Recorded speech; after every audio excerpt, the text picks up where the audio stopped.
Hi, Tim McCabe, Block Island, Rhode Island, anciently known as N1. In 2008, I found this chalice right here, which is accompanied by a lance that clips right onto the side of it. And you see that they lock right together, just like that. And that's how I found it, buried on the beach. And according to the legend of the Holy Grail, when they went on the quest, maidens carried out the Grail, right?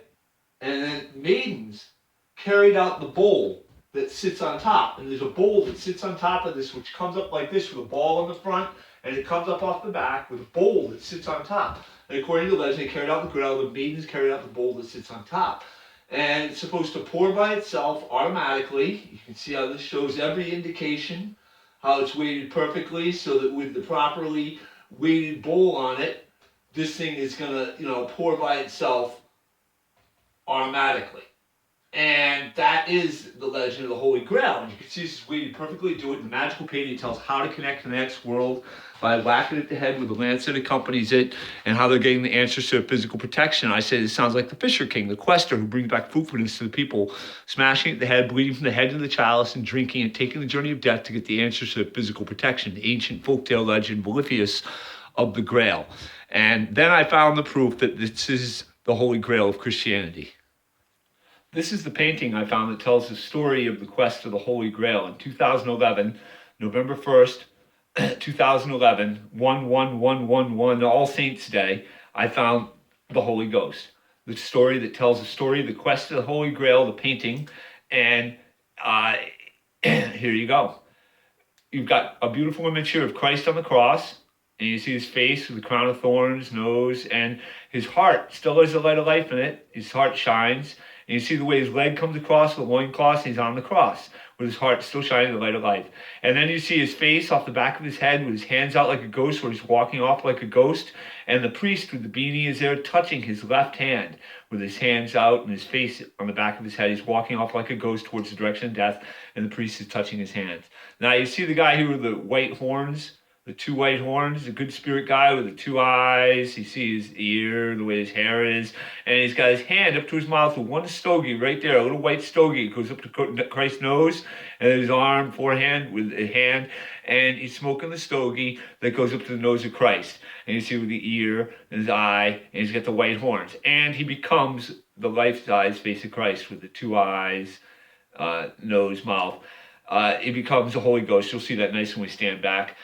Now here's Guinevere with the eye, nose, mouth, and you see the way she's talking to Arm. It's a broken spear. They brought the spear of destiny here. It was stolen in 556. Thieves broke off the head, but it was recovered. So they brought a broken spear here with them, and she's talking to Arm. It's a broken spear with Christ's blood to connect to Christ, and the blood of Christ flowed magically through the spear, through the Grail, and brought Christ's spirit back. The spear of destiny was there with the blood of Christ on it, the broken spear. And she's talking to Arm. It's a broken spear, but you see her chest and the dress. And here's the sick Fisher King with the eye, nose, mouth, and he's looking for salvation, reaching towards the sky with an emaciated body, and he's going through Christianity, trying to get the salvation. That's, I believe, Eric the Red fell and broke his back. He was the sick Fisher King, who was the father of Percival, the young man from far off land, unfamiliar with courtly manners, Leif Erikson. And the Fisher King was the guy from here who, had the Grail, and they came here to see him on the quest. And the rich king was King Olaf, who'd been canonized, who's building his power with the church. And they lost the spear, and Guinevere got whacked. She's facing the direction of death, and they were like, hey, you can have our Grail, but we want your symbol of your religion. We want that nice spear you got there. And they took it. They wouldn't give it to him, so they put something in the Grail that knocked him out. The last thing they did, and when they woke from their dream in the morning, the Grail castle was gone. And the reason was going to be wars. They'd failed to resolve the broken sword. They'd failed to reunite them with the broken spear of destiny. When they got back, the rich king died of a spear wound in battle. And when they got back, they brought the Grail back to the rich king's castle. When he saw the Grail, he knew there was going to be war, because he didn't say from whence the blood that was on the lance that accompanied the chalice came and for which it served. The blood of Guinevere's head was on the lance that was used to bring back Christ. And here you see Guinevere, the pretty young girl, talking to Arm. It's a broken spear with a whacked head facing the direction of death. Because the question not asked, women lost their hair. And the question I'd ask was, what's in the Grail we're going to be drinking? They never would have bought into coming here and doing this if they'd known they were getting into a pagan ritual. But they went for it, and it worked. And they lost the spear, and they got back without the spear. But they had the Grail that worked. And there was 200 years of war in the church over the communion. There was a pagan faction that said it was an abomination. And, you know, when you stand back, you see that it becomes a face of Christ. The guy who was smoking the stogie with the two eyes, nose, mouth, and his arms are kind of laid back like he's falling down in front of you, carrying the cross. And with the two eyes, nose, mouth. It's the Holy Ghost, the Spirit of Christ, but back in the physical world with the crown of thorns. 1,000 years ago when they came here in the quest, they put Christ's Spirit in the physical world, and Christ was angry. He was like, no, I don't want you doing this. Don't be whacking head to see me. I don't want this. Don't do this in my name. And they forsaked him and brought it back and made it the Holy Grail. They're not with Christ. And if you turn your head now to the right, you have to tilt your head to the right, and you'll see Christ looks back angry. His eyes flare up mad. Turn your head to the right and look at Christ. Turn your head towards death. And Christ, like he's turning his head, looking back at you, is looking back angry, because Christ was mad. And he said, don't be doing this. I don't want you whacking head. And you see the whole thing is the head of a knight right here with the nose and the mouth. And he's wearing a helmet with the cross on it. I mean, this thing can do so much. The imagery on this is really amazing. But that's about all I'm going to get into it just because I want to show you a few other things here. But I found the last Holy Grail from the last Fisher King. This is N1, the other world, the land of waters fed by no streams. When you have two of the same things, you have one and you have the other one. This is like Europe. The people who lived here were European. They looked like it. They were Nordic. And they had to rub them out to keep the Grail a secret. So they came here and they gave them the blankets and poisoned them off. And that's what the story on the club tells, the last Fisher King, what he was up against, which was the English poisoning them and pretending to be their friend and laughing. And also they burned them out, and then they told the Indians to invade this area, you know, what they call Scarlings. They said, invade this area and get rid of them. We don't want them, you know, and so they did. And then when they settled, they were just like, yeah, they're just Indians. They were walking naked. But reality, there had been Nordic people here for thousands, maybe 30,000 years. It's crazy the amount of art that's laying all over the beaches out here. And whenever they do the ritual, they put somebody's spirit into the physical world they saw in the afterlife. And the next thing I'm going to show you is John Lennon. See, the Beatles were telling you this, that the church went pagan, they're not with Christ, and that's why they killed John Lennon. But they're putting the art of this island in every newspaper in our country. See, the Cardinals electing the next pope, the cover of the New York Times, dated 3/13/13.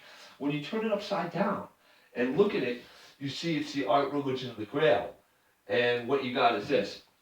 You have the guy in the bottom here with the two eyes right there, and he's looking straight at you with the nose, a cut off face, and coming out of the head is the guy with the blown out bloody hole in his forehead and the rag in his nose and his mouth at the first guy's eye. You can see what the guy with the hole in the head is saying.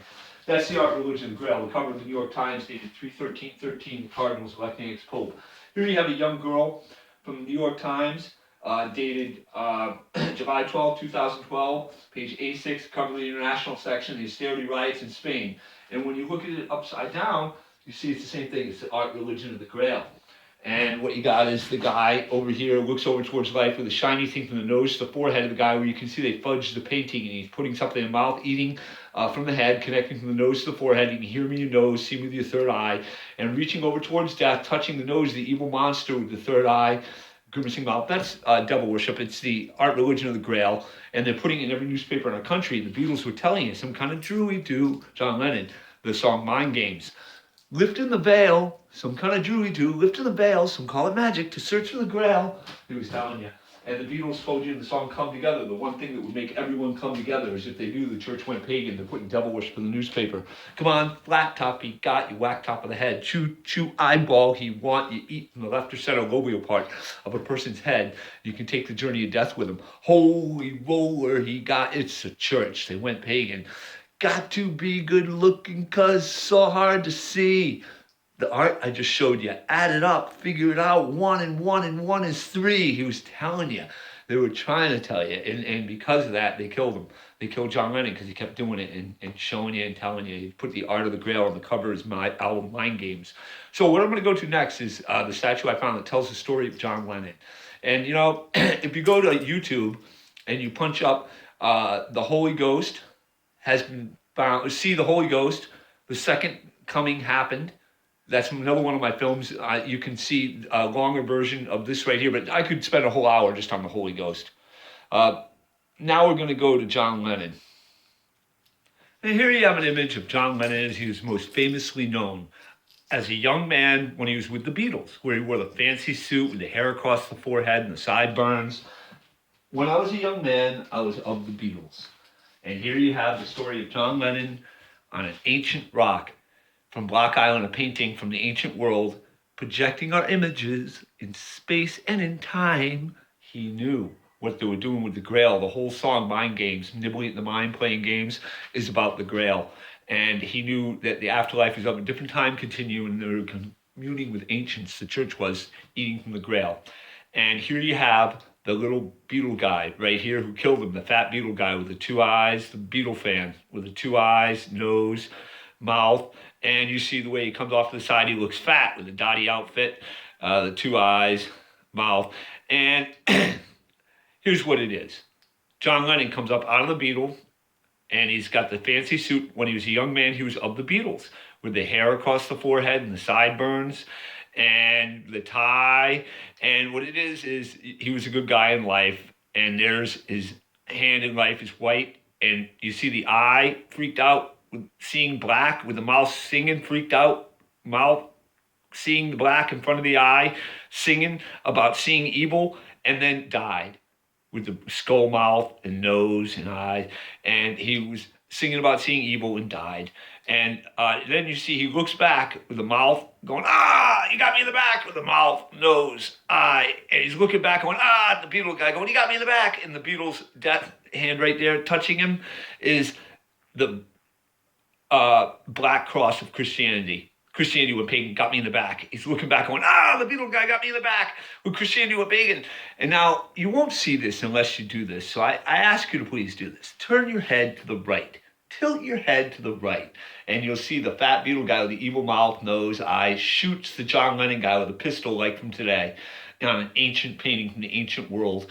They saw into the future, and he told them that he shoots me with a handgun like from today with a pistol. And you see the way his elbow with his hand on his hip, he goes into a stance. The guy dropped into a stance and shot him in the back with a handgun. And this guy shoots him with a handgun, is touching him in the back, and he's looking back going, he got me in the back. He's saying it. The fat Beatle guy got me in the back with a handgun. I was singing about seeing evil. And it's the whole story of John Lennon. And quickly here, I'll just point out a couple more things. You see the Beatle guy, he talks into a hand right here with the nose and the two eyes, talking into a little hand that comes out of the head of the military guy with his helmet and the shoulder pad. The Beatle guy's talking to a hand that comes out of the head of the military guy, right? And then he looks over towards John Lennon, the glasses, the way they're coming off the side of his face with the glasses and the dorky look in his mouth. He's saying the guy was a dork. He wore glasses. He's a fat Beatle fan, but the military put him up to him, and he talks into a hand that comes out of his head, and he got me in the back with a handgun and shot me with the hair across the forehead and the sideburns with a little sneaky black cross in his mouth, Christianity with Pagan with a tie. And you see the glasses the Beatle guy's wearing are what's in his pocket. When he was a young man of the Beatles, he wore glasses, but he kept them in his pocket. He's telling his whole life story.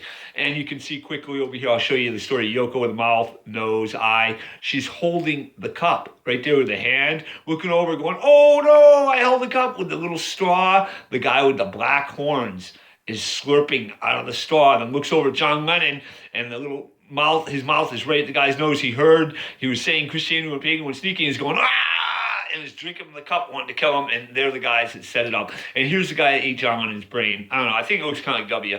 His mouth, nose, eye. The John Lennon guy, when he looks back, calling out, you got me in the back, he's talking to a hand that comes out of his mouth. He has a hole at the skull at his forehead that connects to the nose of the skull face John Lennon. This is the guy who took the journey of death with him.